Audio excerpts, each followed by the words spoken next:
Assalamualaikum warahmatullahi wabarakatuh. So we are from second group and today we would like to talk about an article written by Dipesh Chakrabarty titled The Climate of History. So basically Dipesh Chakrabarty is Indian historian. He was born in Calcutta, India in 1948 and he made a contribution for post-colonial theory and subaltern studies.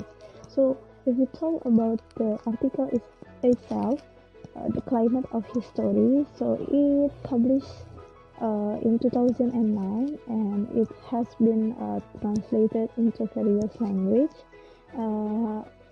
It consists four theses and basically it talks about humanity as geological agent fundamentally undermines the constitutive distinction between human and natural histories. And in the next part, we will talk about the four theses of this article. Philosophers and students of history have an awareness that natural history and human history actually cannot be combined, even though they are interrelated one another. On the other hand, Collingwood had his own idea. Collingwood said that history is an event that was created by humans. Meanwhile, the nature is an event that was created by God's will. Therefore, Collingwood thought that all written history is part of human history, not natural history. Crouse also supported the Collingwood statements by stating that no other world besides the human world because the human itself created the world. In the 20th century, a person named Stalin, based on his Marxist thought, stated that human history in Europe had changed 3 stages in a period of 3,000 years. Meanwhile, European natural events have not changed much at all. It means that the nature requires millions of years to experience change, when the human history only requires hundreds or even thousands years for these changes.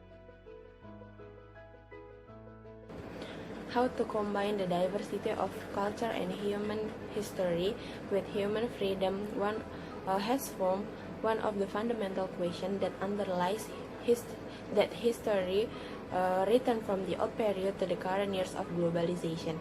There has not been discussion of freedom that was ever an awareness of the geological agent that men obtain at the same time and through a process closely related to their acquisition of freedom. The main and still developing impact of human activities on Earth, the atmosphere, and altogether, including the global scale, it seems to us more than appropriate to emphasize the central role of humanity in geology and ecology by proposing the term that is Anthropocene. Anthropocene can be said began in the later part of the 18th century, when analysis of egg type in the polar ice shows in the beginning of growth in global concentration of carbon dioxide and methane.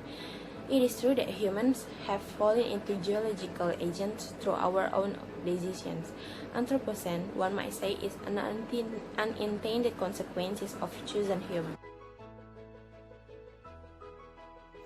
The third thesis talks about the geological hypothesis regarding the Anthropocene requires us to put global histories of capital in conversation with the species history of human. The definition of Anthropocene is a time that began when human activity began to have a global influence on the Earth ecosystem.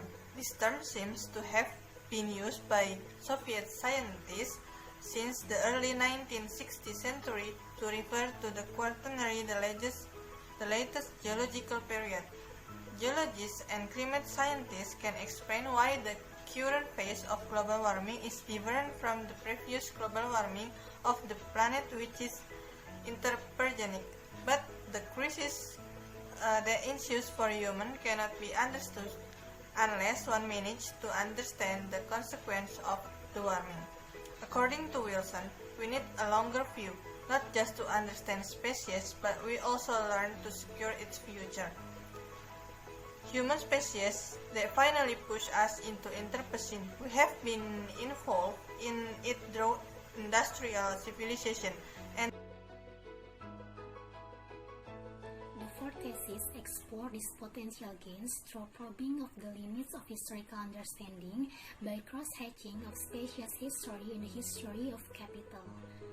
Here, we encounter that the most explicitly political of Chakrabarty's conclusion and the idea that such a mode of rethinking history might help us to deal with the crisis of global warming.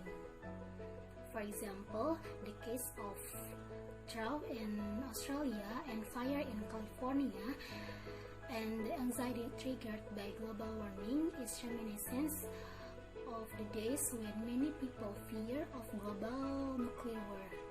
The difference is that nuclear war will become a conscious decision on the part of the power that be, while climate change are unintended consequences of human actions.